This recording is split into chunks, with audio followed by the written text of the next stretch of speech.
Mic check.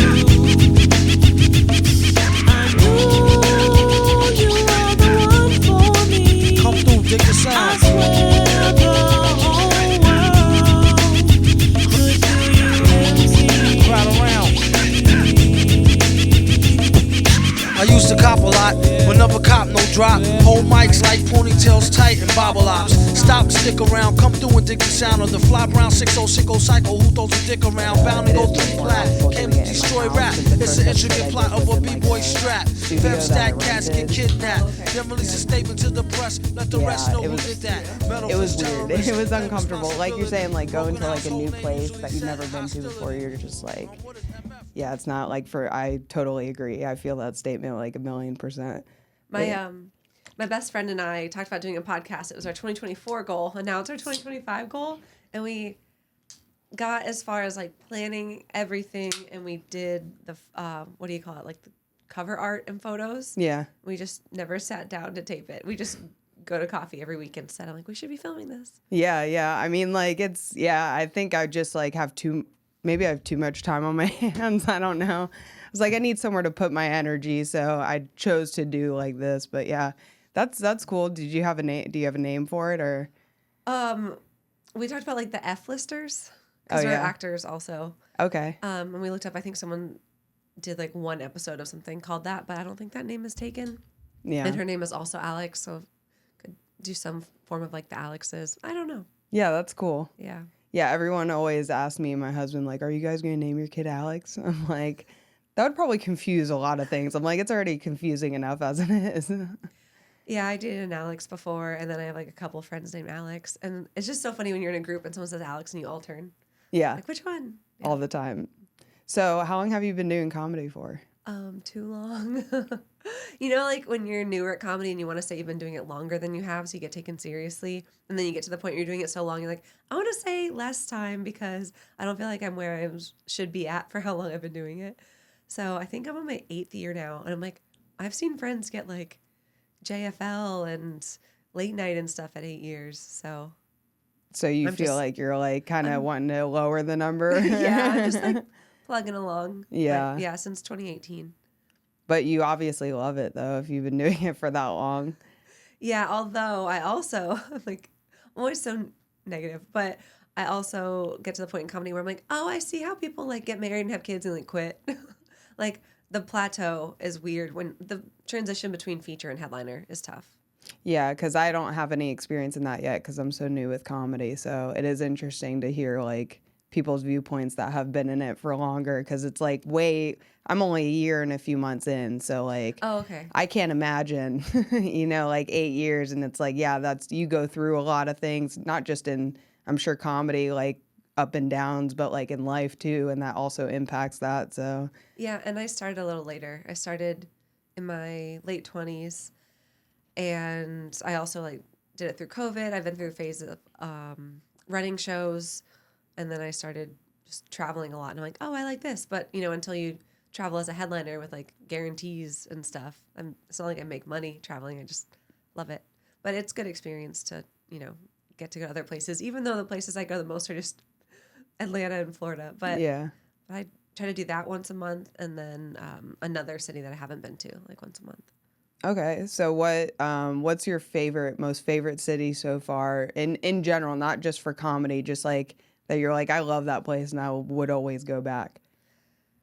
If it's not for comedy at all, pretty much anywhere with a beach is my favorite. I just went to Tulum, Mexico, which I'd never been to, but I'm going back to Cancun soon. Mm-hmm. There's so many cities there. I think it's Cancun, but I think I'm going to get a spot on a show there. It'd be cool to do. That's really cool. Yeah. Oh yeah, I was about to ask, like, have you done any shows out there? Because that's really interesting. I haven't done like a Spanish show yet, but whenever I travel, just for any reason, I try to find comedy, like especially if it's a cool city. So I really enjoyed London. I went there for work, and then I extended my trip, and I found out that, okay, I can be funny internationally. Just had to like remember like what references were local and stuff. But overall, it was really fun. I was like, well, at least they speak English here. So Yeah, it is interesting because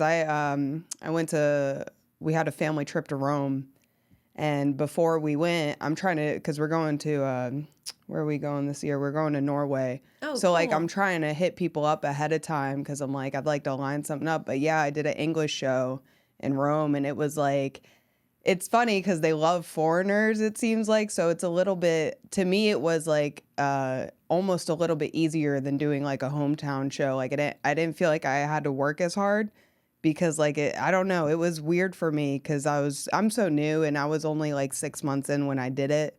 And it was just like, I'm not ready to do 20 minutes, but I was up there for 20 minutes. So did you ever have that experience or? yeah, but they're usually in shitty rooms that you get like more time than you have early on. So I would just like leave Atlanta and do like a suburb show or somewhere like an hour or two out, and then there's more stage time because they don't like have as many like local comics or they just don't have a big enough scene. So did you do crowd work or did you just like try all your material? Like what was your strategy up there for 20 minutes? Yeah, so because I had no idea what to expect, I was like my best bet I felt like at the time, obviously with the little experience that I have and had, is like, okay, well I have to make local references. Like I have to talk about my experiences here. Otherwise, like, how am I going to connect with them? So what I did was I started out with like, because I was writing jokes on a ferry because we were sitting on a ferry for like 3 hours. Cool. So You're like, now I can only write jokes when I'm on a ferry. My husband was like sleeping because he wasn't feeling good. So he's like on my shoulder and I'm just like, all right, I'm just going to, because I knew I was going to the show the day before. I finally had got the link like right before and I told my in-laws, I'm like, hey, is it cool if I go do this real quick? And they're like, yeah, we're coming. Oh, I was going to say, but they wanted to come, yeah. It's the only show my husband has ever been to. Really? Yeah. So, but yeah, sorry to ramble. I have ADD. I get sidetracked. I'm like, no, wait, side story. I know. I'm like, I try not to do it. But yeah, so I just like, I wrote some like really like, just like very, like jokes about Nazis, probably not a good idea. And like, oh my God. And did like, those go over? I don't think so. Probably not. It's, like I was in that blackout moment where I was like, I don't know what's going on. But you're like, I'm never going to rewatch that tape. Like if you have it. Yeah. My mom recorded it, I think, because my mom was there too. But yeah, my husband was there. So I was like, God, I have to I gotta like, pull him into this. So I started to go into some crowd work and then I was running out of time because I'm like, or not running out of time, but like, I was writing out of my own material. Yeah. And so I'm just like, what am I going to do? So I ended up doing some jokes that I already had written that were like done. So it was like it was the first time I had really like stretched and was like, what can I do that's not horrible? Like, cause it wasn't good, but it wasn't horrible. You know what I mean? I feel like the lesson from this is, open micers, if you want 20 minutes, just go to Norway. That reminds me of the first time I headlined. I was like, I've done 45 minutes worth of material, like different material before, but never all at once. So it didn't really flow. Like I kept having to like check my notes and it wasn't a hot crowd or anything. Cause again, I'm not a headliner with like a following, it's just headlining a brewery show. So then I was just like, what am I going to talk about next? I'm like, all right, I guess I'm going to do this joke from 2 years ago that never really was good enough to be in my main set, but I powered through, and I guess that's how everyone does it their first time. Maybe not everyone. I'm sure there are people that are like, oh, I've been ready. I'm just waiting for my opportunity. Yeah. But what was I going to say about that? Oh yeah, then I've done some more headlining sets, but I still prefer like 30 minutes. I'm not good at like 45 consistently, and then I'm just imagining headliners doing that like 5 times in a weekend. Just like, I am not there yet. Yeah, it terrifies the shit out of me because like I had somebody come up to me last night, one of my comedy buddies, and he's like, yeah, you're like, you could get to like 30, right? And I'm like, are you shitting me? I'm like, I struggle with 10 still because I'm like, I don't throw away, but like a lot of my material, if I can't get something out of it, I'm just like, all right, I have to move on. Like I have to let this go. Or if it's something that's like, those quick gets that at least with me, like when I first started writing, I'm sure just like I've heard from other new comedians, you get those quick, like the normal things that people like to talk about on stage to get Yeah. that reaction. I'm trying to get rid of those because now I'm slowly morphing into actually talking about my life and like real stuff and trying to make my life funny. So it's like, I'm like, God, no. I'm like, I struggle with 10. Like, yeah, I can be on stage, sure. Yeah, I could be on stage for 20, but it's probably going to be shit. It's not going to, like you're saying, like flow when I'm looking at notes. And yeah, so I feel that, yeah. But It reminded me of like 3 other things, and I forgot them all already. Why is your husband only seen you do comedy once? I want to go back to that real quick. yeah, so when I first started comedy, he was like super supportive and everything, but he's, as you see the cars that we have outside, Busy? that's like, yeah, that's his life. And when I first started comedy, it's actually been really healthy for us because I have my thing and he has his thing. So our worlds will collide sometimes, and sometimes it's like we just do our thing. And we've been together for 10 years, so Oh, that it's was my next like, question. yeah, we've been together for 10 years, so it's like our relationship is like at a really, really stable point. We don't have any kids, yet. We want one, but I'm like, I gotta be successful in this, or this is like my only option that's left, I feel like. Oh gosh. But Oh yeah, I was like, oh, if I'm rich or famous enough to like have a nanny and then not struggle, then I'll have a kid. So I'm like, I'll just adopt because I'll be too old by then. yeah, I'm like, he's reaching 40 and I'm like, I'm about to reach 30. I'm like, I probably got another, 10 years or so, but 5 to 10 years I think is the gauge. We'll see. What was your thing before you found comedy? Like, what'd you do? I had nothing. I was depressed. Like, you had depression. Yeah. Yeah, I just As I look up, I'm like, yeah. oh, Amy Winehouse. yeah. I had nothing. I really had like nothing going for me. I was just like, cuz I work a corporate gig. Oh, me too. Yeah, and that was just like, I was like, this is going nowhere. Like, what am I going to do? Be a CEO and hate my life and want to hit my husband? Right. I see like how busy the executives are. I'm like, I don't think that's worth like making what $500,000 a year or whatever. Like, um, I just it's always like time versus money. So I can't wait to like just be able to do just comedy. Mhm.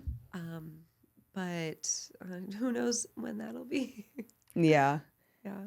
Yeah, I mean, that's the thing is I've noticed just watching other people and just like talking to other people, like going to the different places that have gone, or comedians in general, is that everybody's path and moment seems to be like, it's different. Like everybody's story is different. And it's interesting that I do see a lot of people compare themselves to like, oh, it's supposed to go this way or it's supposed to be this way. And I'm learning that I'm just like, you never know when. Like, it seems like nobody ever knows when it's going to happen. And yeah, I don't know. It's true. Like, there's no clear path, which is why I think people compare, because they're like, well, this is all I have to go off of is like what this other person did. But it's definitely like, I don't think the word's linear, but there's just very many like parallel paths. You're like, oh, that person's ahead of me in this, but I did this first. And then like they'll get on a club that I wanted to get in, but then I did like a festival that they didn't do, and like eventually y'all end up at the same place, I guess. I feel like if you don't quit and if you keep getting better, eventually you'll get what you want. Yeah. But it's like eventually. Like with acting too, people will just be like, oh, that person's famous out of nowhere. Look at this breakout star. And then you look and they have credits from like 20 years ago. Mm-hmm. So I think the key is just start when you're a minor. Yeah. And then otherwise it just takes forever. Somebody just told me, they're like, oh, you're going to book so much more in acting when you're like 40s. I was like, cool. Can't wait. Yeah. I'm like, but then I won't be a sex symbol. I don't know. Yeah. Right. Yeah. No one will invite me to the after parties and like Yeah. the Grammy, whatever. I'm like, I don't know. I don't really want all that stuff because I'm like, I can't imagine trying to do even like fashion, trying to like wear something that's like red carpet ready. I'm like, what if it's not comfortable? Yeah. I literally was talking to a comedian about that the other day. I was like, if you got a deal for a special, but they told you had to change everything like you naturally like love to wear and like your shoes, your clothes, would you do it? Because like my first instinct would be like, no, my raggedy ass is going out there looking like this. Like I couldn't see myself on stage with like a dress and like heels or because it's just not me. I mean, Yeah. like everybody's different, obviously. But what about you? Like, how do you feel about that? I was gonna say, I feel like in the early 2000s they got away with being really casual on the red carpet. Mm-hmm. I just like, you know, like the jeans and like the layered shirts and stuff. Mm-hmm. But I was thinking about this on the way here because I was listening to a podcast that like they were interviewing like Ciara or something, and her signature look when she was younger, I guess I don't remember, it was like bathing suit tops and jeans, Mm-hmm. and then like the wrestling boots, like the lace up, like soft high boots. Yeah. And it's just like you have to be famous to not be just made fun of Yeah. if you have a signature style, because That's it's true. like if you're just walking around and you're nobody, people are like, what are they wearing? Yeah. So I was just like, okay, if I was famous, what would my signature style be? I did try to do like dresses and like docs, like Mm-hmm. that was, or like dresses and like Vans. But then some people would just make fun of me. They're like, okay, that's what you're pairing. And I'm just like, you know what? I thought I was cute, but never mind.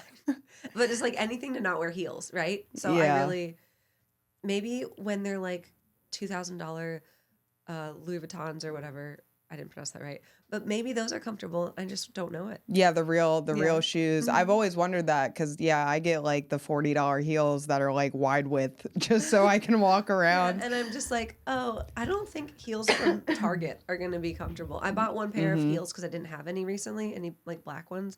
I've worn them for auditions, so they just sit in my closet. I take them out for 30 seconds at a time, but I've never like gone like left the house in them. I don't think I could wear them for longer than that. Yeah. So when I get married, it's like kind of a beach wedding. Like it's not on the beach, it's overlooking the beach, but I don't think I'm even going to wear heels then. Yeah. So. Yeah, I had Converse at my wedding Nice. because I was like, I can't wear heels. I'm gonna trip. I'm gonna fall and trip.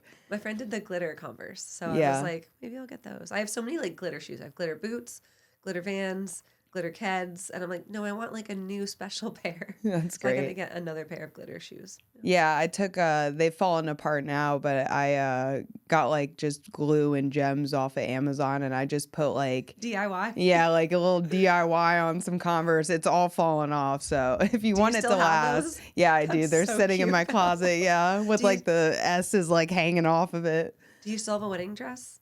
You still have Yeah, yours? yeah, I preserved it and everything. Preserved it. Yeah, preserved it. I don't know why we're preserving clothes, by the way. That is In really case they weird. come back in style. Yeah. So I thought about wanting to do like the dress thing, like Mm-hmm. that photo shoot, but I don't know when.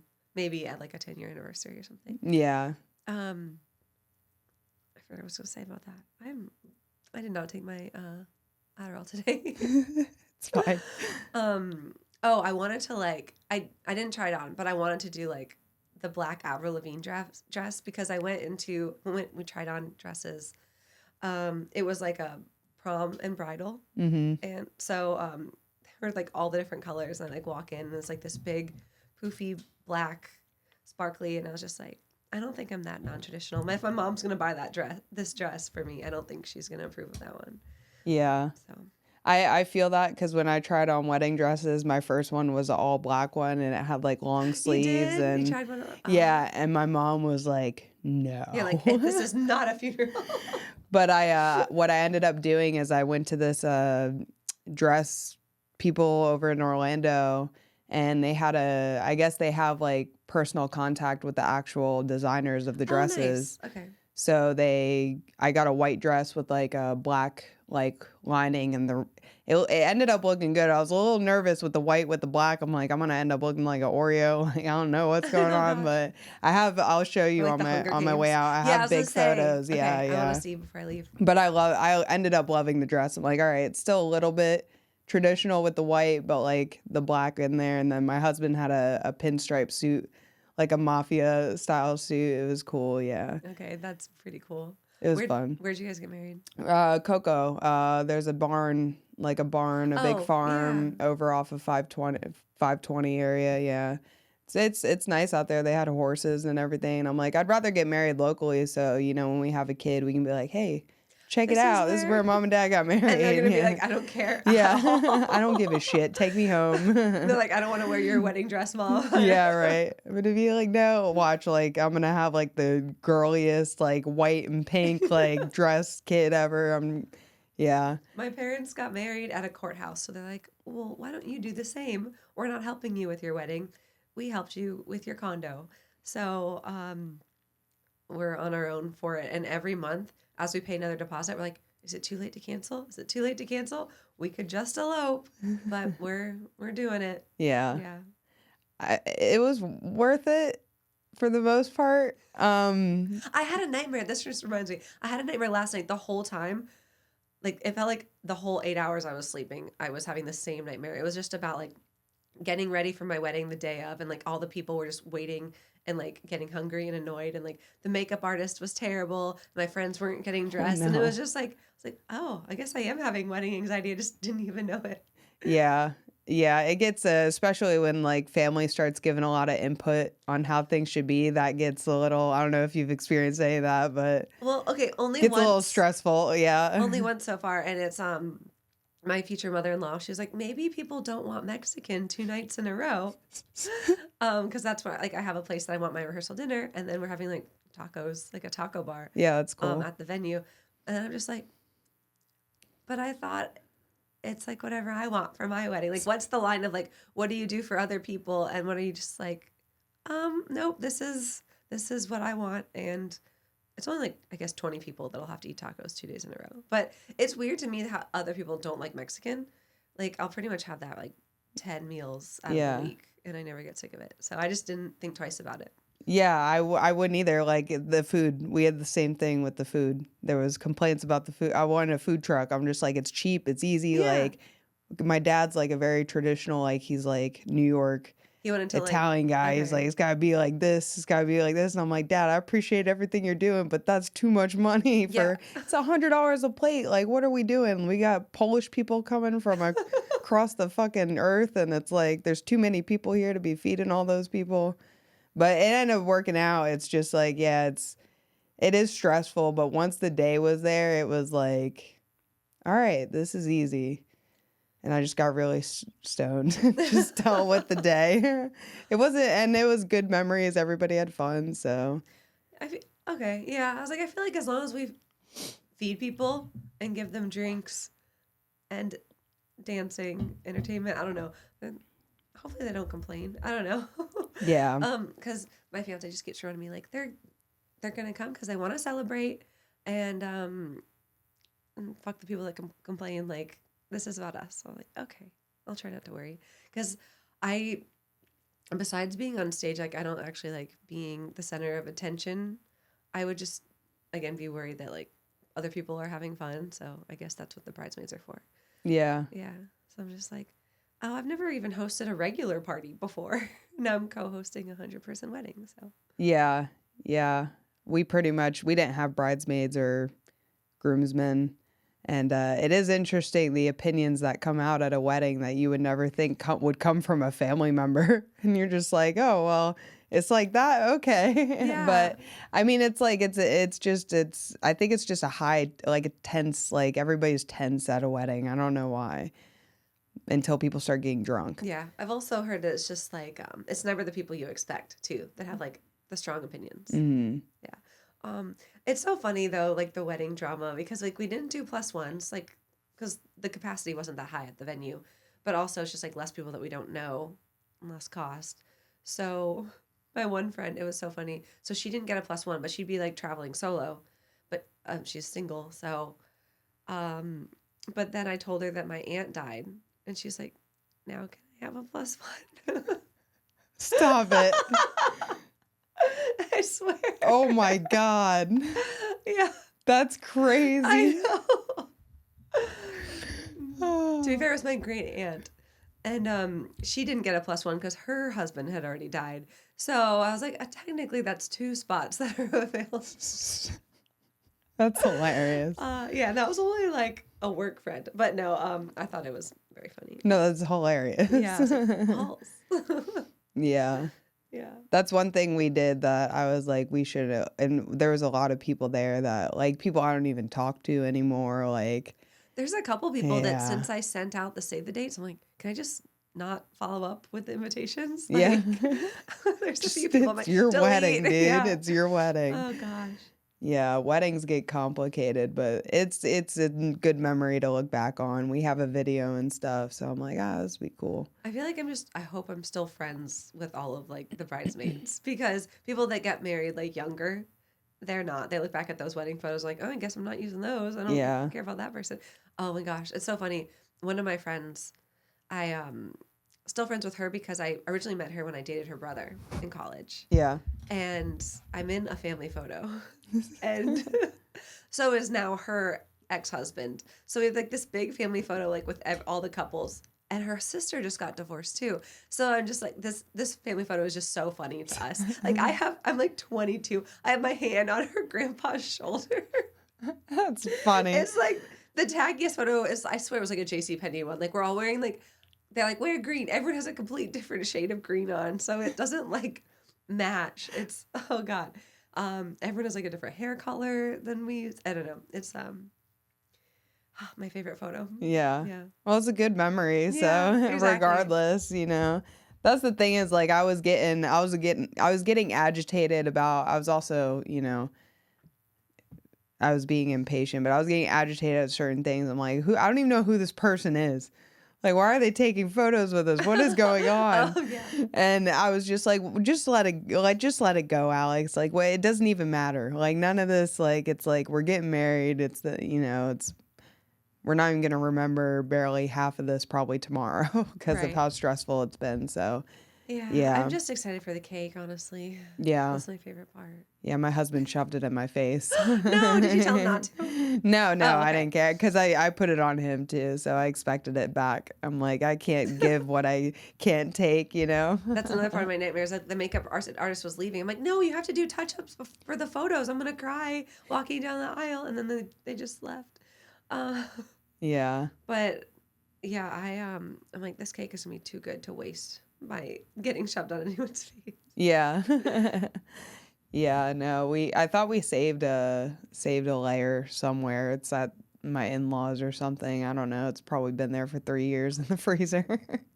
Well, the places now, they're like, we'll send you the top layer, like a small anniversary cake, so you don't have to save the top. Oh, that's smart. Yeah. Yeah, I've seen people do cupcakes too. Yeah, cupcake think- bars. Yeah. It's just like, I'm just a big dessert person. Like that's my favorite thing in the whole world. I Yeah. feel like I would own a bubble tea store Yeah. if I didn't do comedy. Or my parents owned an ice cream store when I was in high school. That was the best. Everyone was like, do you get sick of ice cream? I was like, no, I take it home every day. I eat it twice a day. Every day, it's the best. That's great. What's your go-to bubble tea flavor? Rose, because it's just so good and they don't have it everywhere. So I Okay. like the rose milk tea. Haven't then- seen it. Yeah. I like, it's just like anywhere that, like, your favorite restaurant, the longer you go, the more complicated and specific your order gets, Mhm. So now I'm like, now I probably get like a half sugar, half ice, rose milk tea with regular boba and a cheese foam milk cap. Cheese foam milk cap. What is that? So they it tastes like cheesecake, but it's the foam kind of like at Starbucks, right? It's like a cold foam, Yeah. but it's a little bit thicker. So it's like this much on top, and Ooh, that sounds good. it's like a little bit salty and cheesy. And some of them aren't cheese foam; they're just like a sweet foam. Yeah.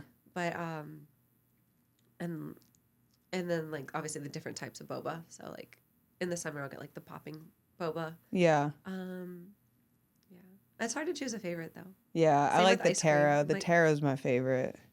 Oh, that's like the one that I don't like. My Oh, best yeah. friend, she loves that one, but I'm like, it's too rooty. I don't know. Yeah. It's got like a more tea, like ground, like earthy flavor to it. Yeah. I like it more now. Thai tea was my favorite when I first started drinking boba tea because it's so strong and sweet. Yeah. That's my husband's favorite. He loves that one. It's a good one. Are you like you're like an Asian food person? Well, I do like Asian food. It was my favorite food group before I got into Mexican, and now that's my favorite. But, Yeah. my fiance cooks and everything, and he has like been to Japan, and he really likes Asian food too. And Yeah. So he's more adventurous with food than I am, though. I'm Yeah. just like happy with like the Kobe Japanese steakhouse chain in Orlando. That's like my favorite. So I try to get that whenever I come down here. It's better than Fujiyama's. We have Fujiyama's over here. Oh. And it's like, I don't know what's, because when I was younger, it's been around for a long time over here in Melbourne, but it's like I guess the lower end version of Kobe. And it's just, everything is just covered in like, I know it has butter, it all has butter, Yeah. but they use like the worst of the worst margarine. No. So it tastes like it doesn't taste good. It's just like you gotta dunk the shit in the white sauce just for it to taste good. But yeah, those places are really good. I love like Mexican too, yeah. I was gonna say all other hibachi places are ruined for me now because I only like Kobe because they have like the best white sauce. Then they do the noodles, which are the best noodles ever, and the fried rice, and then, like just everything there is so good. And they have bubble tea now too. But, Oh really? Yeah. Yeah, we're gonna have to check it out. We haven't been there in a long I time. used to out like in once a month Orlando. and just like live off the leftover. You literally can for like almost 3 days, 2 days. So It's good. great, yeah. Last time I packed a cooler bag, I was eating it like 3 days later in Atlanta. No, that's perfect. Man, next time I go to Atlanta, I'm just gonna go there and then I'll just have 3 days worth of food. That's a good idea. Yeah, that's smart. Yeah, I liked Atlanta. I was only there for 4 days, 3 nights, I think. I did How long ago was that again? I think this was, geez, I don't even know. November? Yeah, I was gonna say like last fall. Yeah. What comedy stuff did you do? I did Laughing Skull. The mic or the I did the weekend? mic Okay. and the show. Okay. I popped in just to ask for a guest spot. Bombed my ass off. Oh my god, yeah. it was horrible. Wednesday at the mic, I didn't do great. I did good. But yeah, Saturday I was like, of course at the showcase I'm just like the worst of the worst, but it's okay. I'm still new, so I have to expect it. Yeah, I mean, I guess forever you still have to expect a bomb, but yeah. And then I did a bunch of mics, joysticks, Okay. and then Shannon's room. What is it called again? The one at El Dorado? El Dorado. Okay. Yeah, I had a lot of fun I there. was just texting her on the way here. Yeah, that was awesome. And then what was the other room I did? Is it Lauren's room? Oh, Lauren Jones, the Saturday mic feature? Yeah, that was a lot At of fun. Buteco. Okay. Yeah. Buteco, Like and that's then pretty much, well, that's the Atlanta scene, yeah. Yeah. I mean, there's more, but there was one outside I did outside of a grocery store or something. It Fresh was on produce? a balcony. Maybe. I don't know. There's a couple. Yeah, I don't know. It was just outside, and I'm like, all right, we're here. And just do whatever mic I can. But it was fun. I also did some of the 2 of the Def Jam comedy. Maurice Sims. Yeah. I thought it was an open mic, so I showed up at one of the clubs that's across from the aquarium, and he was like, "It's not an open mic," and I'm like, "Well, can I get a guest spot?" It was the first all black room I ever did. Oh my goodness. And I haven't done his rooms in a while. Yeah, It can be intimidating. yeah, it was. I was a little nervous. I'm like, man, I don't know what to do here. Like, do I do my jokes? But I started out with crowd work, and I think that got them comfortable with me. And then I went into my jokes, and I was like, all right. The second show I didn't do it. I didn't do good. But the first one, I was like, oh, it was good. I feel like I got them to like me a little bit. So it wasn't great though, but yeah, it's fun.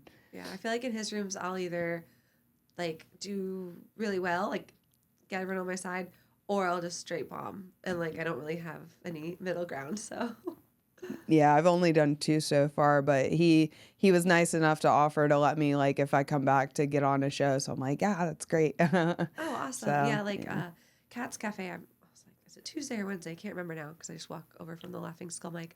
That one's like a booked mic technically, but that one's always a really good show. It's weekly. So. Okay, yeah.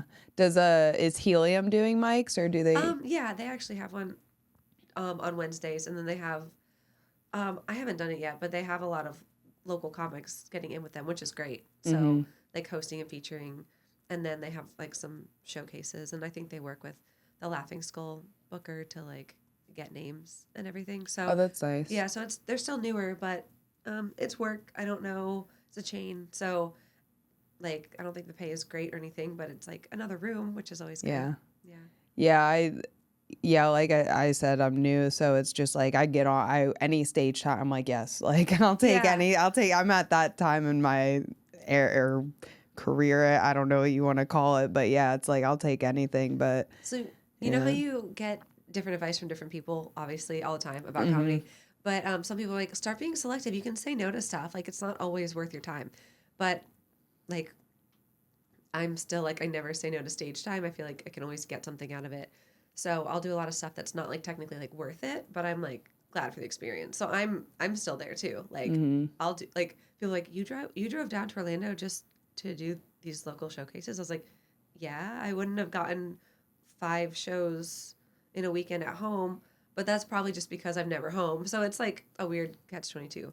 But still, I'm just saying that like I'd rather do comedy than not. And then if you travel, then you get to like meet more people and Mm-hmm. get in front of different audiences. And I I just respect the comics that are headliners, and then they'll still like come through and do a mic, like people that are never too good to like be working on new stuff. Because I feel like when you get like too famous, then they laugh at anything. You don't know what's actually good anymore. So like that's scary. I feel like they always have to like pop into a mic unknown and like do a dead room and see how their stuff goes. Yeah, I've heard that a lot because right before I decided to like actually get on stage, like I was thinking about doing comedy for 3 months before I actually got up Okay. because I didn't have the balls to. What's the first mic you did? It was Beachside Retro in Satellite Beach. Yeah, I tried to go to the Improv because it was the only one I found online. Went there 4 times, couldn't get on stage. Is that like was Carmen running it then? Do you know? It was like, yeah, Carmen was Yeah. running it, but it was like I wasn't in on the information, so sometimes it And was then it was like the canceled or week from closed. before would like those would get priority. If Yeah. Okay. Yeah. Mm-hmm. Yeah. So I finally was like, all right, I gotta figure something out. So one of the comedians that happened to be there when they canceled the mic, he was like, hey, like you have ones by you, like this one and this one. I was like, oh. So I show up to Mojitos, which is downtown Melbourne. Well, it used to be Mugsy's. And they were like, no, this is a closed mic, like a closed show, like a showcase. And I'm like, God damn it. But Yeah, it's hard when you don't know where to start. yeah. I just happened into my first mic. It was in Orlando actually, Mm-hmm. but I was like in a play with somebody, and they did like musical comedy, so they took me to a mic, and I was like, and then they took me to another one, and they were like coffee shop mics, and I was just like, these people are really bad. I was like, they're just talking about being high, and they're just doing the same stuff over and over again, and I didn't know anything about comedy. And I was like, Mm-hmm. oh, I could do this. So then I came back, kind of like made fun of them. And I was like, oh, I get it. It's hard. And now I'm Yeah. just like coming in and like being mean, but not being funny. So then I had to like revamp. And then eventually I'm like, oh, I get why they have to like say the same stuff over and over. And it's like, oh, they're not getting laughs because it's a coffee shop. Like, and it just, then it was just something like that I wanted to be able to do. It was just Yeah. like so much fun. And it was like a good challenge. Like, all right, I'm gonna make people laugh the next time. Like I definitely did not have one of those experiences where people are like, you're so funny, you should do stand up. People are like, really? You do stand up? So Yeah. I had the same experience too. Like I've never had anybody say like, oh, you should. Yeah. It was just like, because I started watching Kill Tony like a year before I okay. started too.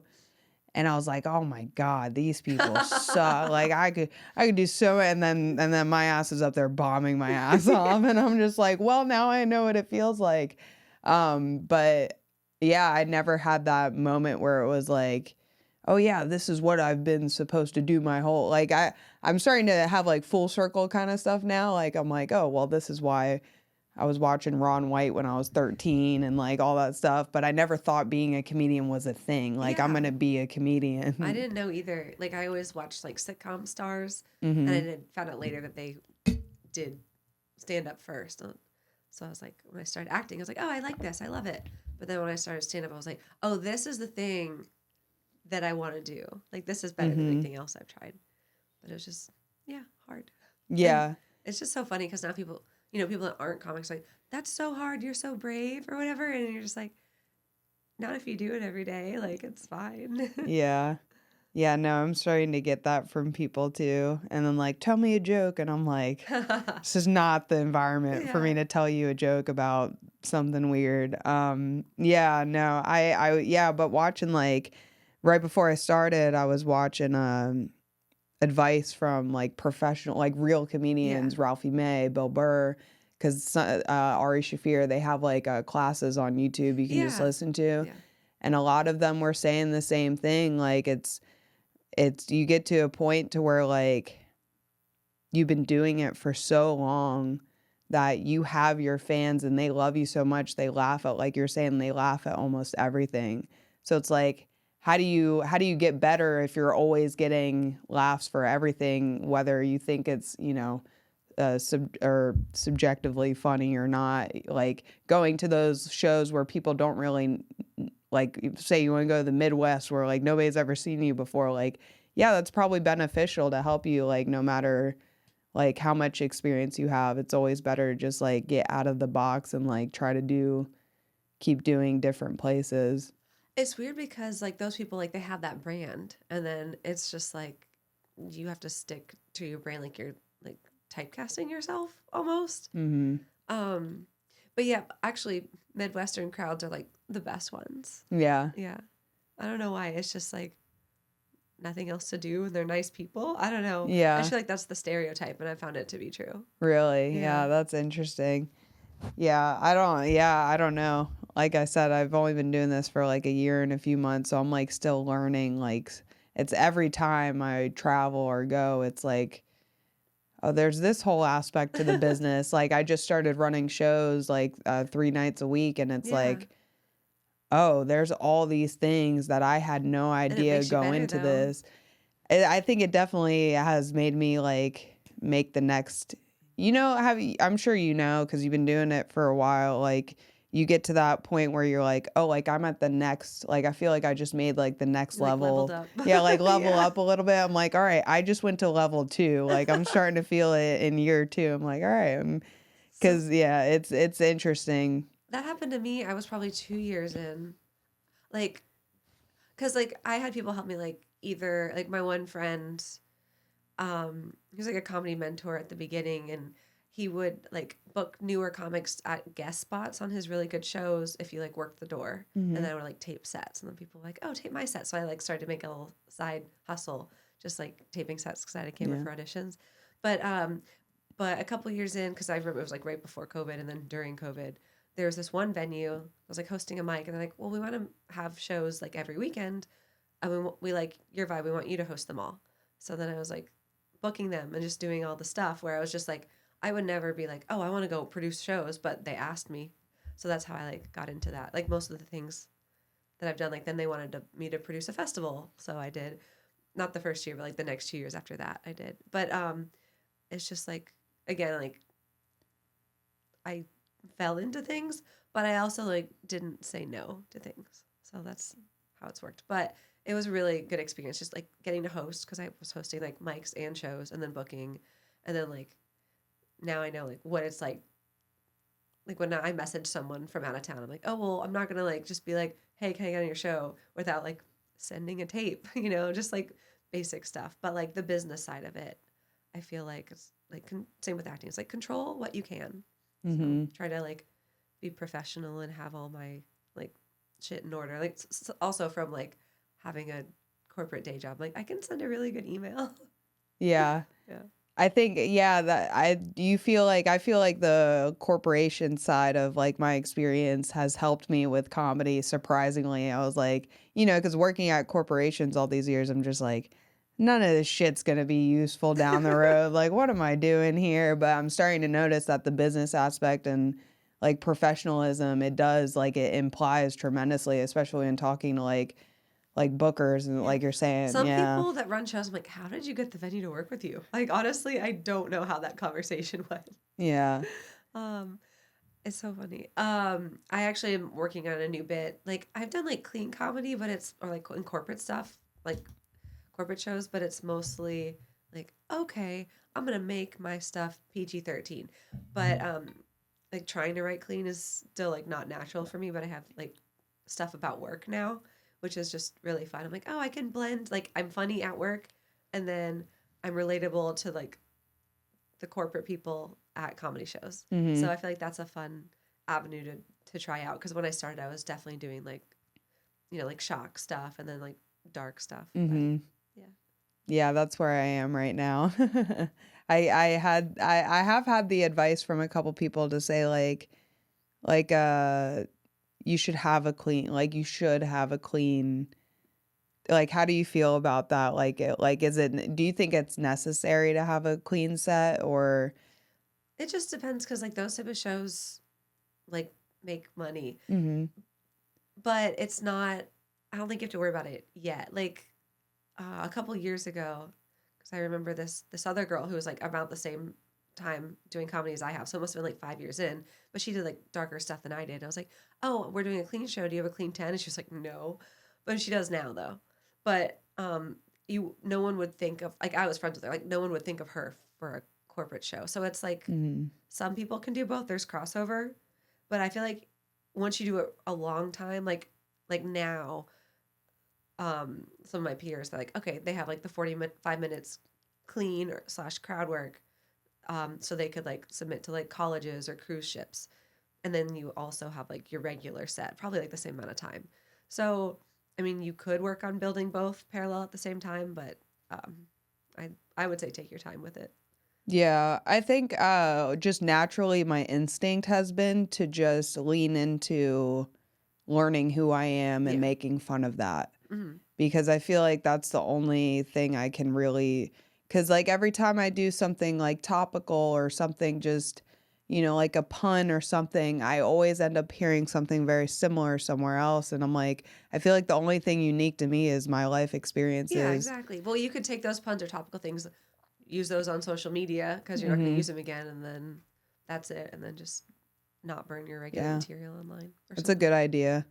Yeah, I think I'm just too soon. I just need to I'm enjoying it too. I'm not trying to rush things. Yeah, that's good. And it's nice to, like you're saying, like to be able to travel. Like I'm very thankful I'm able to do that. I think, do you feel like traveling is pretty beneficial? Like if you're doing it early on just to get those different crowd experiences, or? I think it's definitely beneficial. I just go to the extremes. So I started traveling too much before, like, I got impatient, so I never got to, like, the top of my scene before I started traveling.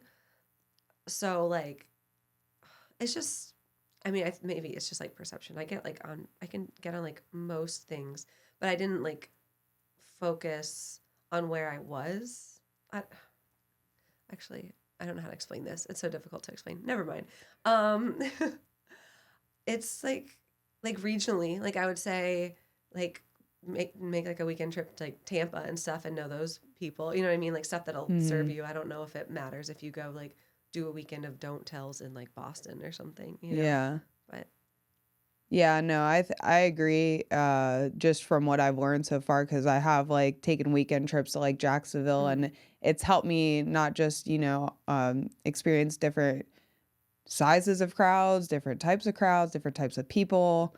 Like you got people that are beachside, I'm sure that are like way different than people from like in Orlando, and it's like, at least that's what I've experienced. Like when I went to Jacksonville, it was like a way different experience than doing like Milk District in Orlando or something like that. That's the good thing about Atlanta. So there's like the black scene, which you've gone to those, and then just like the regular, like, there's, I don't know if people call it like the main, I forget what it's called, but just like the club, like in Midtown Atlanta, and then the suburb shows. So like between the suburbs and being like ITP and OTP is what they call it, but just those are two different crowds too. So there's 3 different like crowds that you can get in front of just being in Atlanta, and then you can really go out to suburbs. Like I've done this month, I have a show in Birmingham, and I just did a show in Augusta. So those are like spoken out of where I'm from a little bit. I can just do one-nighters.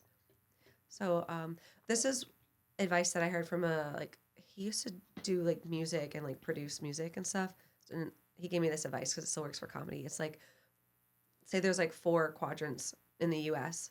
So like stick to your quadrant, right? So it's like the Southeast or like even just Florida, like get like a following there and then branch out instead of just like spreading yourself too thin all over. It's a good idea. Yeah. Yeah. Yeah, that makes sense. And it does help get bookings. I've noticed, like, I just showing up once to Jacksonville, I was brought back on a show, just from, I'm assuming, what was word of mouth. Yeah. So And it is useful. I agree. I've seen women be way more organized. Usually it's women that they're like, oh, here's my spreadsheet of these shows in the city, so I'll also do that because my memory's so bad. Like, I'll follow someone, but I'll also like have a spreadsheet of like what comics are in different cities and who, like, what they run.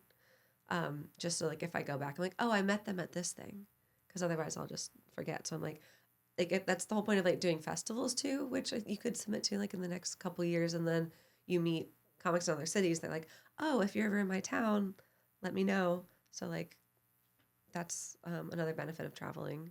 Yeah. But it's also a benefit of like running stuff. Like, I don't know how many people travel to Florida for comedy. Like, Atlanta's like a bigger comedy scene, so we get that a lot. Like, I'll meet New York and LA people, which is nice. Oh, yeah. But if people come here and they're like, oh, can I do your club? Then you just like remember them for when you go to their city. Yeah. No, I need to do that. That's really smart, because I've had that from when I went to Austin. I had people be like, oh, let me know when you're back, because I run this room. And like, I went back and they came up to me and let me know. I'm like, dude, I'm so sorry. It just like, it's the, so that's I'm going to start doing that, because that's very smart. Go with another comic when you went?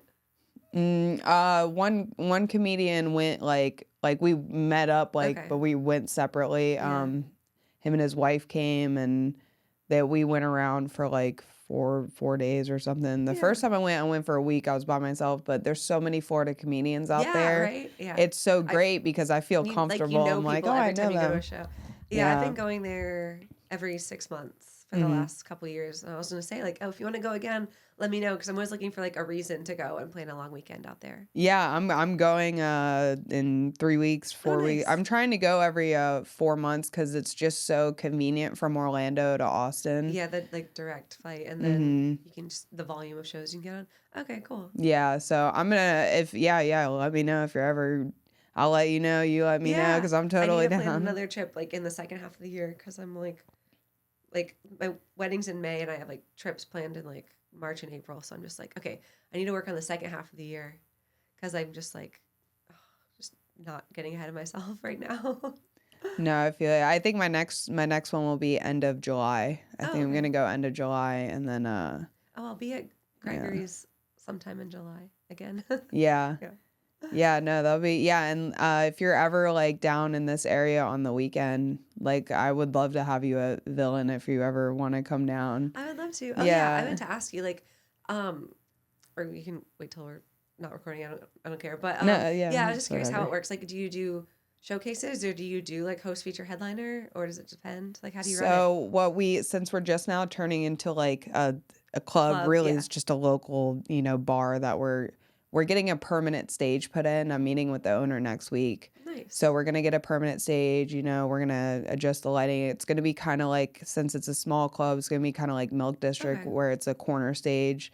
We're going to get some thicker curtains so it looks more professional, cover up the windows so people can't see in, and just make it, because I really didn't want to have, I'm sorry, I'll get to the point. I'm really bad with that. No worries. I didn't want to have a headliner host feature show if it wasn't professionally set up. Yeah, like when people come out, they're like, "Oh, I'm performing at a loud bar on a wooden stage." Yeah, okay. yeah. Because right now I have like a roll around stage that my brother built. It's like cool. 4 feet. So what I'm doing now is just softly going into the 5 nights a week. So for what are we in now? February, we're doing the 3 nights. It's a Monday, Wednesday open mic.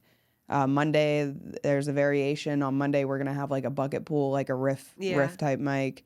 And then Wednesday is just regular open mic. And then Friday is like an 8 to 10 person showcase. So it's really just to give, like people from Orlando or people passing through just a quick 8-10 minute set, just stage time for everybody type thing.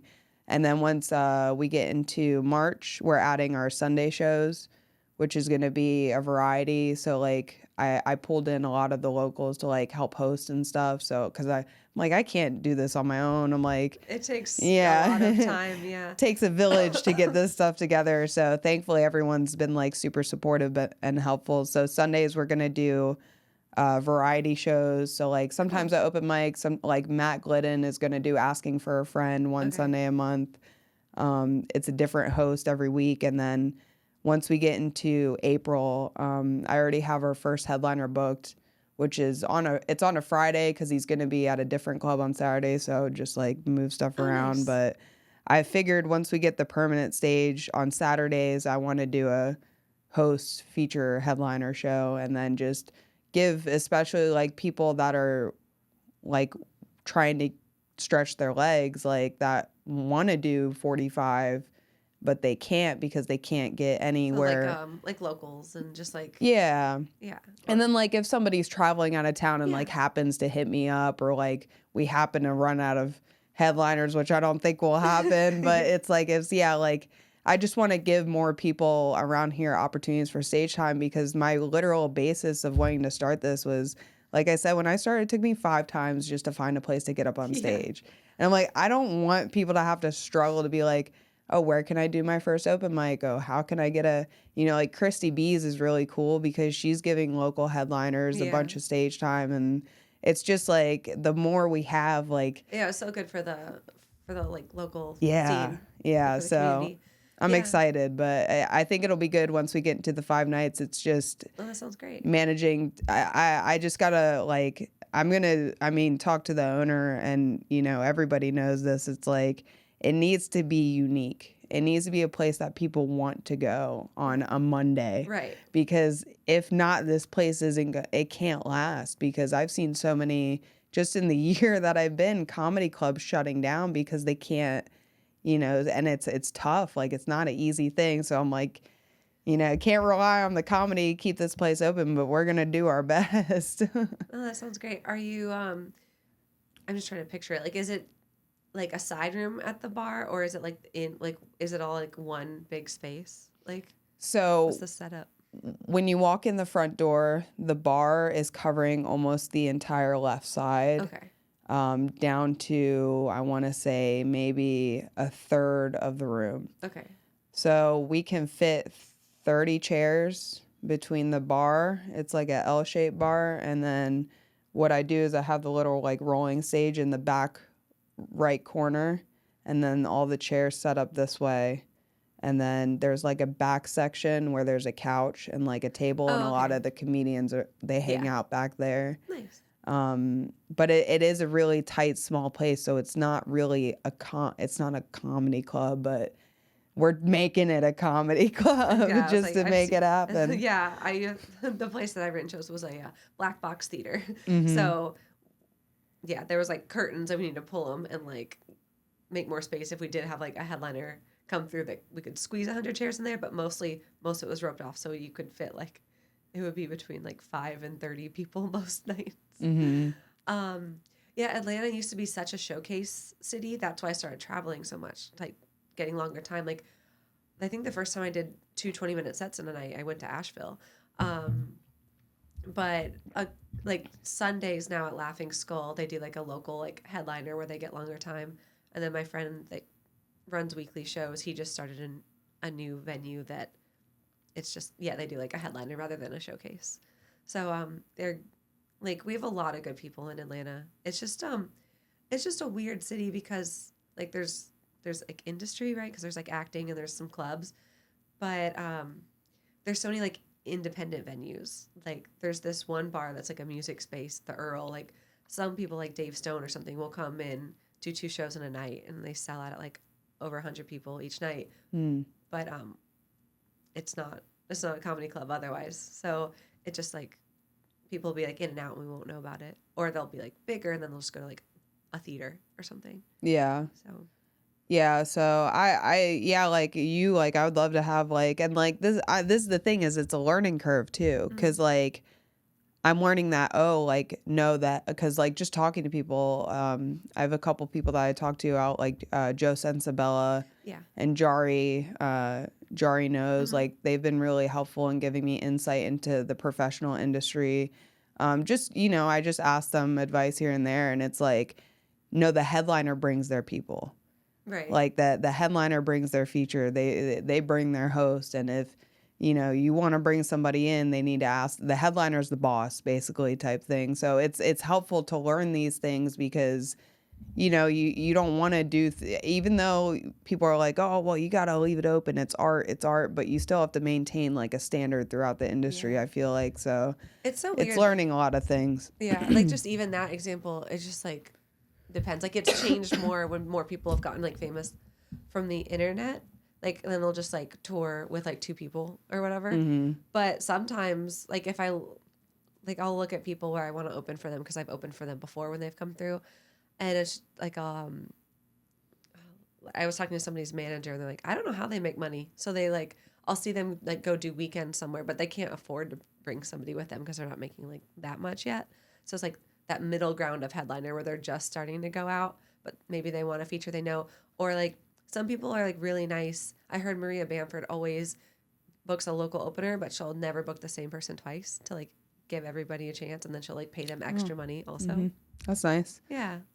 So it really just, and then last night somebody was talking about like they were headlining and then the venue was like, oh, you can't bring a feature. And he's like, you just booked me. I'm the headliner. It's my show. Like, what are you talking about? So it is just funny how there's always like every kind of club has their like little thing. Like people will be like, oh, that club, well, they try to skim more money off the top. They'll try to change if you have a door deal, they'll try to like, they'll lie about how many people that they counted. So like you have to count also. And there's just like so many little things like that. Yeah. I guess it's learning. Yeah, that's what you learn. Because comics are like, oh, we're just happy to be here. And then they get taken advantage of until they really know. Yeah. Or comics have too much of an ego. Mm-hmm. I've seen like the like I'll be sitting there like as an opener and the headliner and like the club manager will go back and forth on like how much time everybody gets. And the headliner's like, no, I promised this person a guest spot. And the manager's like, well, we have this much time allotted, so you're gonna have to like remove time from somebody else. Are you gonna do less time? Like it's just so funny to see all the politics of it. Yeah, I'm hoping to like just make it a place where people can enjoy it. Well, I love that. I don't want it to be like, cause like I literally am like, I've been like I just want it, selfishly it's for myself.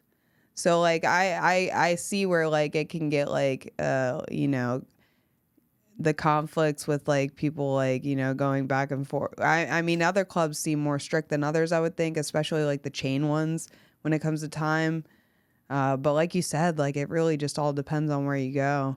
But yeah, selfishly, I'm just like, I want this place so I can build time for myself as well. Yeah. And stage time too. And it's like, it doesn't hurt anything. Like I think if anything, like you're saying, it helps to just have those places. But yeah, the politics, I mean, I've already seen it just in trying to start like the miniature version of the real deal, just politics and starting a venue and communicating with the owner on how things, need to, because some people don't understand the back end of comedy. So you have to like explain it to them.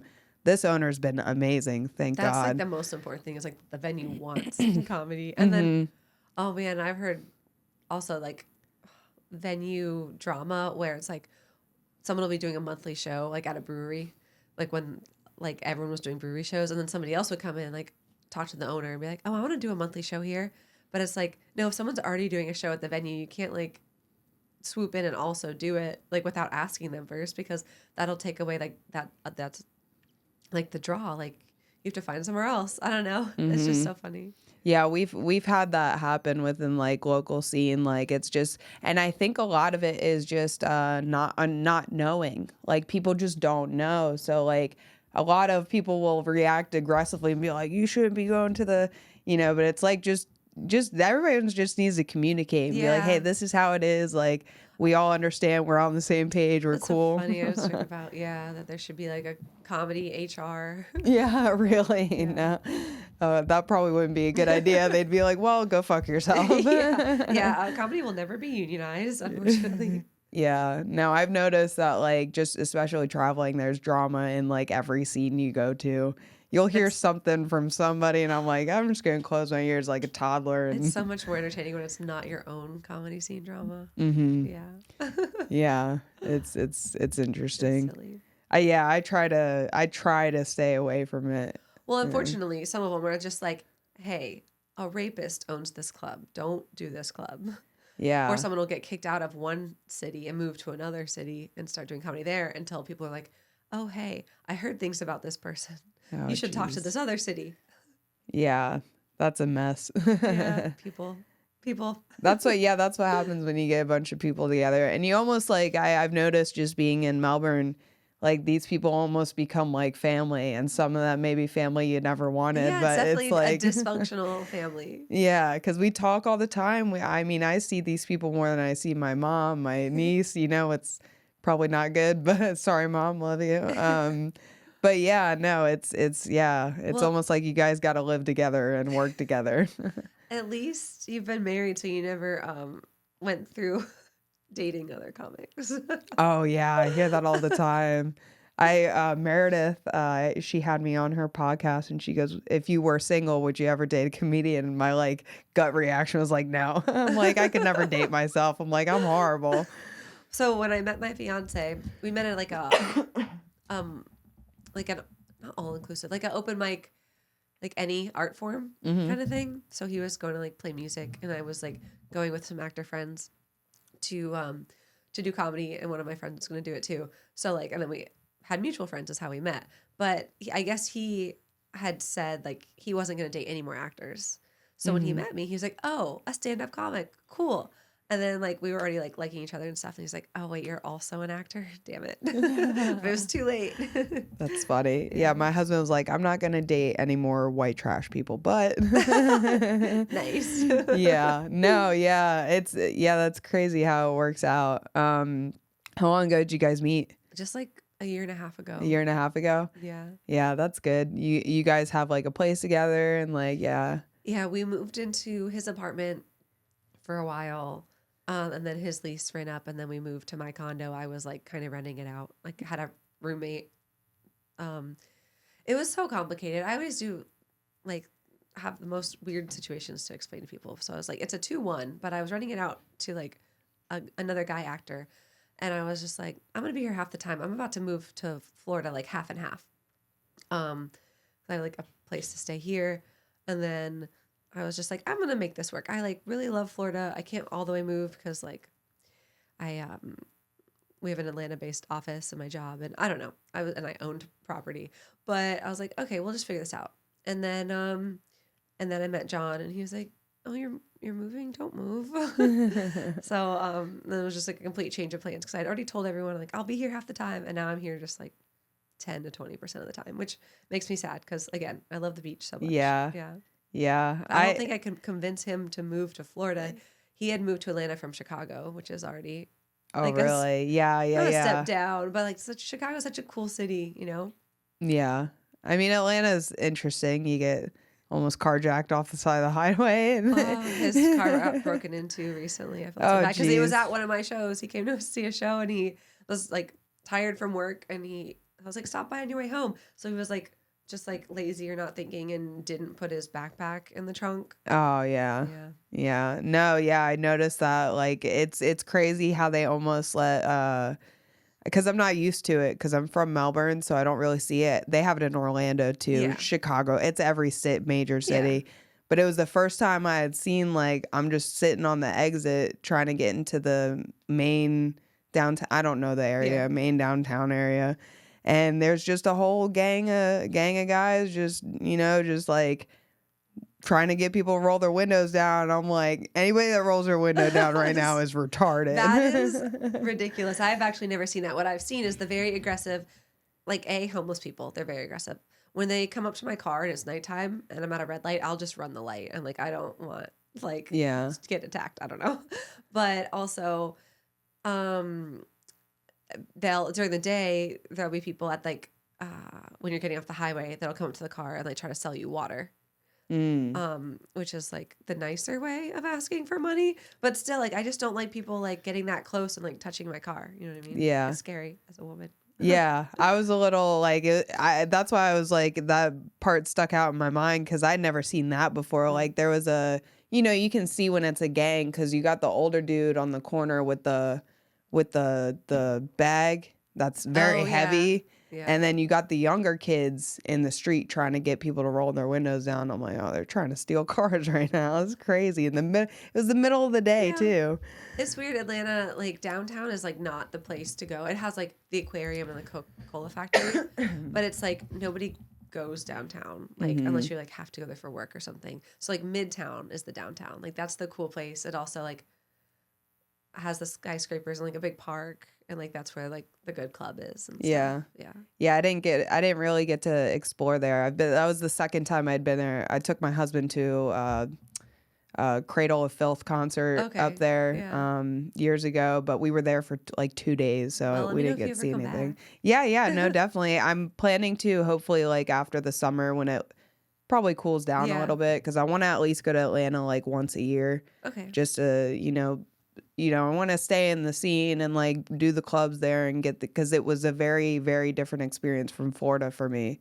So, yeah. It's weird, like before, like, because I kind of started stand up, like those first mics I did was like, I want to say like 2014 or something. But then when I moved to Atlanta, I quit like doing open mics to like focus on acting for a few years.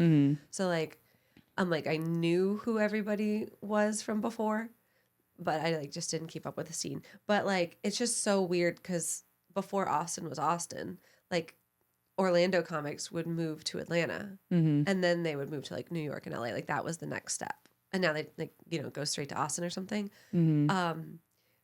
But so it's like it's just weird how like the cities and the whatever changes, like just the steps. Because people started just going, well, with the internet, started going straight to LA or New York instead of Atlanta, and then Austin instead of either of those. But if I did choose, I'd probably still go to New York. I love it there. Yeah. Have you been to New Orleans? I've heard there's a really good scene there. Yeah. So I recently I submitted to a festival there. And it was like the first year of the festival, so like you never know what to expect with like a new festival. Because that scene had also had some drama and stuff. But I went, and it's a great local scene, and I got on a bunch of shows. Like I did the Don't Tells there, and met some other cool people. I didn't think very many people would travel to it, but there was like a group from like Chicago, and like some New Yorkers that went to it. And so it was really fun. Just like the hang, like not all the shows were great, but that's true for most festivals. And then there was a roast battle that I signed up for and ended up winning the whole thing. And I'm going to LA for the first time for comedy next weekend, and I'm doing a roast battle at the Comedy Store, and I'll probably bomb. But no way, that's so cool. Thanks. It's like it's like in another city where there's like no pressure. I'm like, oh, I'm just going to New Orleans. It's fun. I just felt like loose and was just like having fun with it. But I'm like, I'm sure I will put pressure on myself when I'm in LA. I'll be like, I'm at the Comedy Store, and I won't like feel as like free, you know what I mean? Yeah. So I'm just like, I'm just going for the experience. I'm not expecting to be like, I'm gonna go blow LA out of the water and they're gonna ask me to stay. Yeah.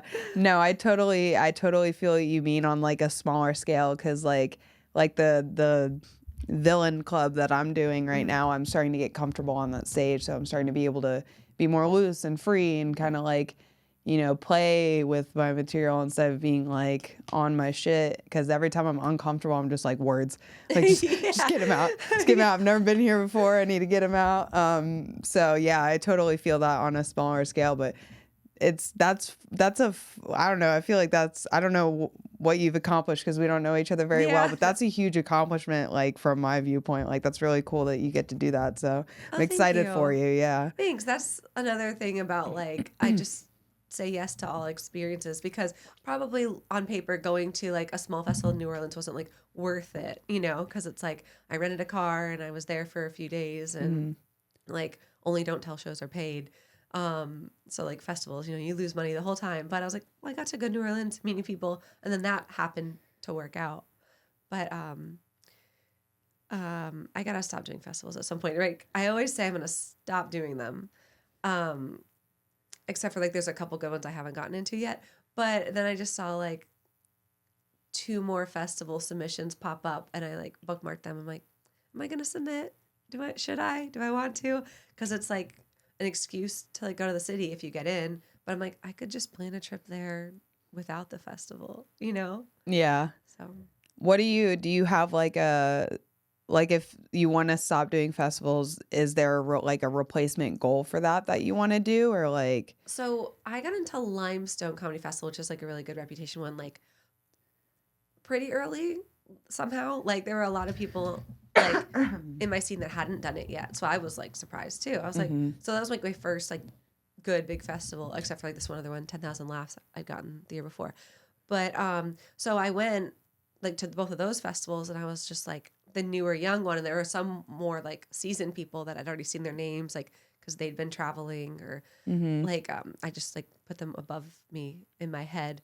And then I would talk to them. They're like, "Yeah, this is my last festival for a while. I'm gonna stop doing those." And I like didn't understand until I like went and did like a middle range festival with some friends, and we were like, "I think we're too good for this festival." Like I think we've outgrown this. You know, like I don't know if we're getting as much out of it as like a younger comic would be. So now I understand why people stop doing festivals.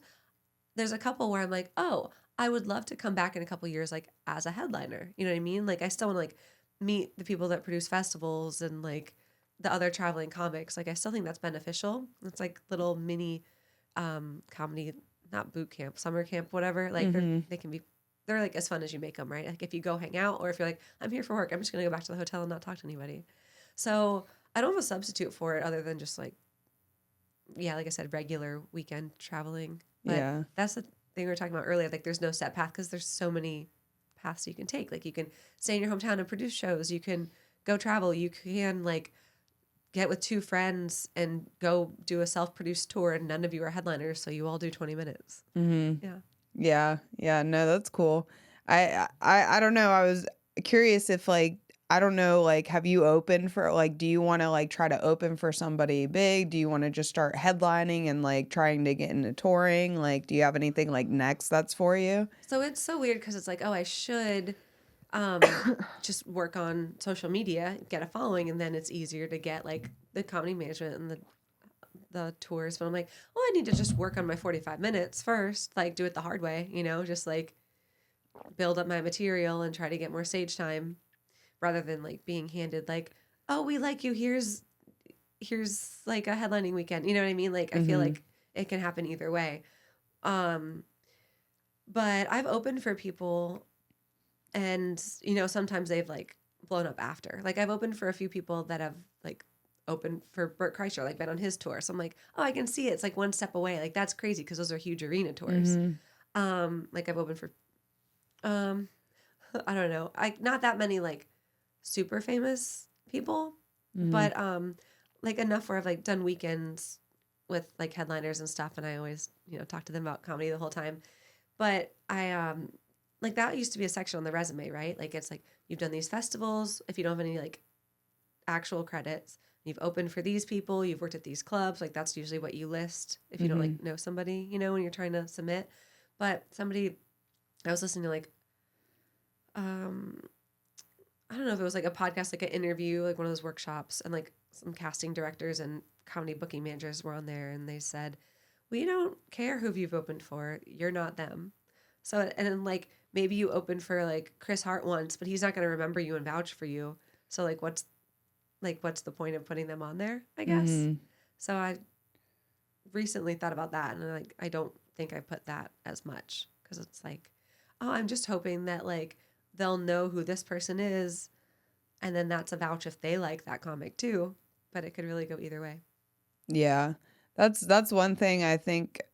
Just like, because I'm constantly like overthinking about the future, so Same. just like I'm just like, because I think about like where is this path going? Like what's next for me? And I think like, you know, some people I don't know, maybe there's like, oh, you think you have a big ego if you think you're gonna get to that, whatever, I don't care. You have to like aim high, otherwise, Yeah. yeah, Like I have to think I can do it. Like if yeah, I don't think I can do it, I'm never gonna get there. yeah, But it's like I thought about like, okay, so like the next like, okay, so there's a thing where like, oh, like you tour with somebody, you tour with somebody that's a little bigger, and I thought about it, and I'm just like, do I have to do that part?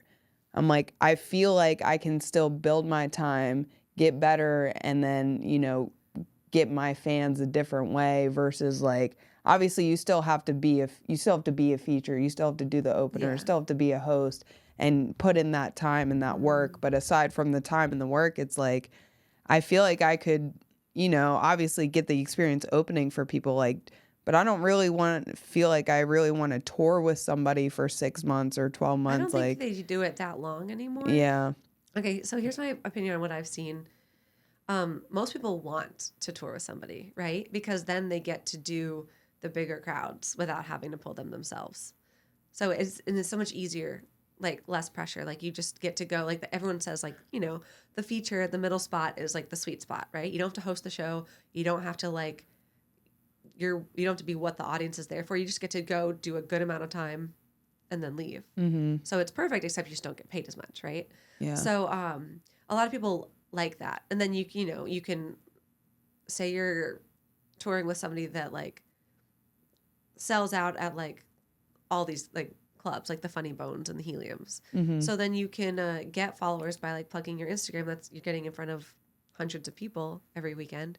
Mm-hmm. So it's like you do that for a little bit, but most people can't afford to, or they have to quit whatever job they have, and then they just like that's the goal of some people. Like I've seen people like, oh, I can tape your set, bring me on the road, and I'll tape and edit for you. You know what I mean? You're kind of like that person's assistant or like friend. So like that's how a lot of guys do that. But and then when you're famous, like there was one Catherine Blanford, she got famous out of Atlanta, and right before she was famous, she ended up opening for what's his name? I can't think of it now. With he had the mullet, like Dave something. Jeff Fox was in my head because she opened for him too. But I always hear his voice on stuff. It's bothering me that I just am blanking. But so it's like the famous guy, whatever. So she would open for him sometimes. He would like fly out. She gets to like perform in front of like big crowds, and then she would just be a local headliner when she wasn't sometimes opening for this famous person. And then when I think she ended up doing one of the Burt Kreischer arenas also. So then it's like, oh, now she's a headliner. She like headlines weekends everywhere. But then there's still someone bigger than her that she'll open for, because otherwise you're never going to get to be an arena. Or not never, but like that would be the next step. Or like people, yeah, just people that are headliners, like New York people that have credits. They will headline, and then they will also still open for someone, because like comics that are like famous for like niche audiences or other comics still want that mainstream success. So they're still going to be like, yes, Elijah Schlesinger, I will open for you. Mm-hmm. You know what I mean? So it's just like, I feel like you're never like touring with someone like as a nobody is different, but I feel like you're still never not opening for somebody. Yeah, see, Like, that's that the never thing goes is away. like, Yeah. I obviously want to open for, like, I have goals of like people that I would love to open for, Yeah. which would be awesome, goal to accomplish. The assistant thing is where I was like, I don't want to put my energy into work that isn't benefiting my comedy. Like in terms of like, if I'm like touring with somebody and they just want me to be sending emails and like booking things for them because they don't have a manager yet, and it's like, I don't really get down with like being someone's assistant. I don't know if I'm just like, I'm not trying to have an ego about it, but like, I don't know how I feel about like, just like, I don't know. So funny, because I dated a headliner that had credits, but he like not self-sabotage, but he just wouldn't say yes to everything. And like maybe just didn't care about it as much. That's not the right thing either. I don't know. I was like, if I book stuff, like I'll feature for you and we'll just do shows. And he was like, yeah, sure. Because like people would reach out like, hey, do you want to film a special? And he just wouldn't email them back. You know what I mean? Yeah. But I like putting in the work. So I've seen other like headliners where there's another one in Atlanta where she was like interviewing different people, like who wants to be my like social media manager and then who wants to be my booking manager. And I was just like, I don't want to do the social media stuff, but I'm good at the booking emails part. Yeah. And she like tried a couple of people out, but I don't know. I don't think it's an ego thing. I think it's just like different people like doing different stuff. Yeah. So like I don't think that's like a requirement. You could totally not do that. Yeah, that's what I don't know because I've never been in that situation. okay. I've just heard stories, and a lot of the things I'm hearing is like a lot of people get made a bitch to the person. So I feel like and I'm not into that. I feel like that doesn't happen as that often. Like usually it's like a friend and you're like, hey, you want to go on the road with me? And then they'll either like, usually people will want to, right? Because that's such a good opportunity. But I don't know. And then there's other people that like ask headliners like, oh, you're here this weekend. Can I open for you? So I feel like that happens more often. Like someone will be like, you want to open for me this weekend? Yeah. Yeah. I think that's like more what I'm into is like, cause like I need that experience down the road. And it's like, I don't know. Like you said, everyone's path is different. I was just curious if that's like a normal, cause I'm like, this is the first time I'm hearing this. Like people are asking them to do like all crazy sorts of stuff. And I'm like, I don't know. One headliner asked if I could open for him and he was like, oh yeah, I have these dates. Which ones do you want to do? So I just like did 2 weekends and it was fun. And then I got to like do like a host or like a guest spot depending because he already had a feature that he traveled with. And then hanging out with them more, like that headliner blew up. But apparently him and his friend used to co-headline and just like drive around the Midwest before the one guy blew up. So then they switched to like feature and headliner. Yeah. I don't think they tour together anymore. I hope they're still friends though. Yeah. Like last time I saw him headlining a festival, he had like a girl opener but it wasn't his girlfriend or anything. I don't know. It's just funny. Like you just see that obviously like the longer you do it, the more I was like, oh, I know stuff. I didn't know I know stuff. You know, it's just like normal. Yeah, you just like have to go through it, right? You just have to get there. Yeah, I just like asking because I'm curious. Yeah. Right, because I remember when I started, I was like, hey, how do you fast track this? This one was like, you don't. No, like, you don't. Now I get it. I'm like, oh yeah. Like it's so rare. Like people that like are instantly like get it are just like super funny. But the 2 people that I've seen that like are so good like that don't have to try, they actually like self-sabotage. Like one quit for a while, like people like still get in their own way or like have their own journey. So yeah, it's weird it's so hard to have it all match up. Like you see really funny people and it's like, why aren't you emailing more clubs or like going on tour more? You're just staying here, just doing whatever. So it's like the work ethic, the drive, the ability, and there's something else that I feel like I'm missing. But yeah. One thing I've learned is to just enjoy what I'm doing. That's the one I always forget. Yeah. Whenever I remind myself to have fun and like be in the moment, I have such a better set. But also like, you know, if you're in your head and like something doesn't work, then I'll not be having fun and I can't like, then it's hard to get it back. Yeah, no, I've been learning that, especially like, oh my God, like when you have something bad happen personally and you're like, I got to do this show tonight. Now I got to put on a face. And I'm like, it's so hard. You know, the first time I ever thought about that was, remember the Katy Perry documentary in theaters? It must have been like 10 years ago. It was so long ago. Yeah. Maybe longer. But it's like, it showed like, basically her and Russell Brand were going through a divorce. Like he was supposed to come to a show and he didn't. So she was like crying like right before she had to get on stage. And I was just like, and you have to go perform in front of like thousands for like an hour? Like that's crazy. So then I'm just like, I'll be fine. Like being pissed off like right before I do my 20-minute set. Like perspective. One time, like I was having drama with like my boyfriend and like his ex-girlfriend. His ex-girlfriend came into the show and I was like, no. And then I just had such a fun angry set and I watched it back. I was like, that was pretty good. Sometimes I've noticed, sometimes it's helped for me. Like, it's helped me come up with like jokes on the spot too. Like if I'm like pissed off, I'm like, I have to talk about this somehow. So I'm going to open with this shit. I'm learning a lot. It's unending. It's unending learning, I've noticed. And I've accepted, I feel like I accepted it when I started this and I'm like, this could take me 20 years. This could take me never. Yeah, that's what I told happen. my day job when they hired me knowing I was a comic. I was like, it's just nights and weekends. Yeah. It could never happen. Yeah, I'm exactly. gonna make it work for as long as I can. Yeah. And I think I had to come to Jesus, whatever you want to call it, where I was like, I have to want to do this. And if I don't want to do this, what am I doing? And Yeah.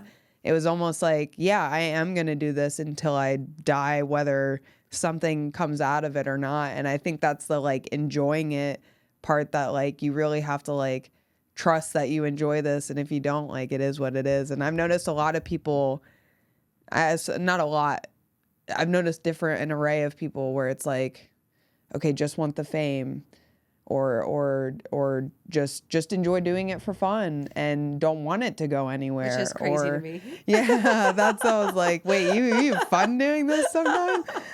You just want to come here for a hobby? It's scary. Yeah. I'm like, I get terrified every time right before I go on stage. My heart is pounding. I'm surprised I haven't had a heart attack at 30. But yeah, there's different, like, everyone has different aspirations with it. And I feel like some people, like you said, like there's certain things that'll take them out of it. And it's almost helpful to learn from other people too, because you're like, oh, well, yeah, if I take 6 months off, it's probably going to ruin, everything I've been working on. Not ruin, but, it stunts. I feel like it would stunt my growth if I took time off. I feel like 5 days, I'm like, I've freaking never out. taken, like, I've seen people quit and then like come back. I'm like, I could never. Yeah. It'd be so hard to like go that long without doing it. But no, it is great to like find the thing that you're like, oh, I want to do this forever. So it's just like, please let me, universe, please make it work. I read some, that's why like I can always talk about comedy forever.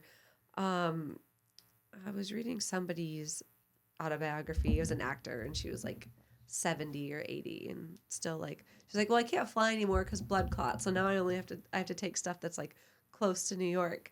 But I'm just like, oh, that's awesome, I want to do that. No, it's interesting, because I don't know if you had this experience, and we should probably wrap this up soon. I think we're getting close to 4, but I want to keep talking to you, but I'm like, we're like almost an hour and a half.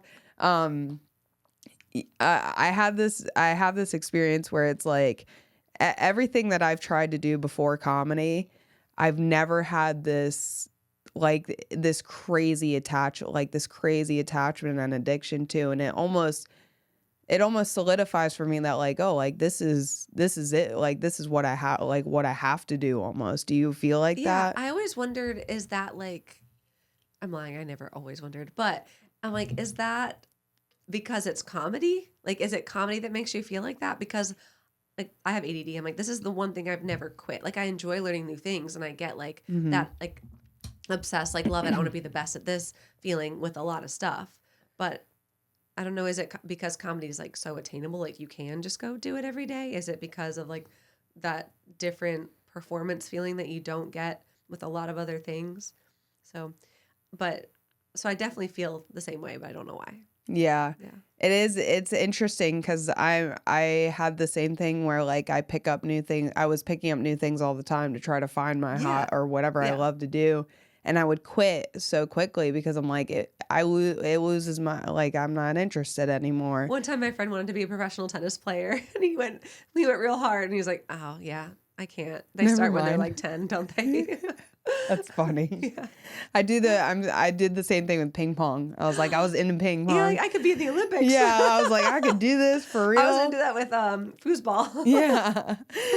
I ended up, because we're in the middle of moving. That's why there's trash bags and like crap everywhere. To a new house that we bought. Yeah, and I told my husband, I'm like, instead of a dining room table, let's get a ping pong table. So like I'm friends. Yeah. So I'm like, now before the podcast, I can play ping pong with people. That's so funny. But yeah, it's like, it's that thing. You pick up something and then you're just like, well, I don't love this to where I'm like, I want to work at this every day and be the best I can be. And with comedy, it's just like, I almost didn't trust myself. I'm like, am I really am I doing this? Like, do I actually like this? Like you're saying, almost like I mean, maybe you're saying it, but like for me, it's like, I don't trust myself because I've picked up so many things and thrown them away so quickly. But it's almost like, well, yeah, this is the first thing I've stuck to for more than 3 months, It's like, yeah, okay, maybe there's something here, but I Yeah. just get idealistic about other stuff. Like in my head, I'm like, oh yeah, I love to surf. And I'm like, I haven't surfed in how many years? Like I'd rather, it's like, it's too much work. Like if I don't want to like go get like the wax and like have a place for my board and like, I just go swim. But then like in my head, I'm a surfer. But I don't do that with comedy or anything. Like I really put in the work for comedy. But it's just like, it's so weird because I'll do that with like so many things. I'm like, oh, this is my personality. And I'm like, but is it though? Yeah. But yeah, my two main obsessions would be sugar and comedy. Yeah. Probably in that order. I feel you. We'll get along just fine. Oh, amazing. It's great. Yeah, but we can pretty much end it there. that If you sounds want to yeah. shout out like shows coming up, or like, I mean, it's going to be 3 weeks until this comes out, 4 weeks. Okay. And you shout out your Instagram, social media, whatever. Okay, I'm gonna look up stuff. But my Instagram is Alexandra. It's ALYXANDRA. And in March, I will be in Mexico and Michigan and Asheville and Memphis. So I post stuff on my Instagram or my website. Okay, thanks. Yeah, thanks. This has been great. I'm glad I finally got to meet you under these odd circumstances. Yay, I'd rather finally. just like talk to you outside like a normal human, but you know, this is I'm glad This you is got good to too. come by. Yeah. Thanks for hitting me up. Appreciate it. Yeah, we'll do it again. And she keep working that back and I'm about to throw the shit like